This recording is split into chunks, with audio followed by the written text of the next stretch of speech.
அங்கே காங்கிரஸுக்கு தான் போகணுன்னு. ஸோ ராகுல் காந்தியோட ஸ்டாண்டு அந்த பக்கம் போகுதா, ஒரு மாதிரி மனவேதனையை அவர் தெரியப்படுத்தின மாதிரி இருக்கு. அதை எப்படி பார்க்குறீங்க?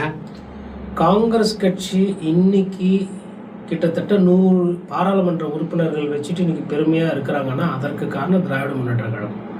கடந்த காலத்துலேயும் சரி, இப்போவும் சரி, இன்றைக்கும் சரி, தென்னிந்தியா தான் காங்கிரஸ் கட்சிக்கு இன்றைக்கி துணையாக இருக்கிறது.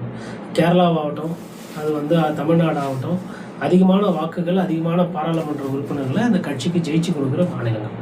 அப்போ அந்த மாநில தலைவர்கள் அவங்க ஒண்டி அண்ணனாக பார்க்குறதுல மக்களுக்குமே ராகுல் காந்தி அவர்கள் மீது ஒரு இருக்குது. ஆனால் இவங்க என்ன சொல்கிறாங்கன்னா, காங்கிரஸ் இல்லைன்னா நம்ம அந்த கட்சியை பலவீனப்படுத்திடலாம், அதாவது நம்ம கட்சி பலவீனமாக இருக்குது, நம்ம வளர்க்கலாம், நமக்கு உண்டான அரசியல் பண்ணலாம் அப்படின்னு சொல்லிட்டு ஒரு சிலர் பிளான் பண்ணுறாங்க.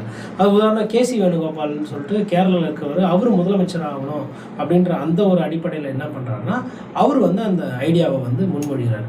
ஜானநாயகசாமிக்கு என்னன்னா, காங்கிரஸ் கூட நம்ம சேர்ந்து போனால்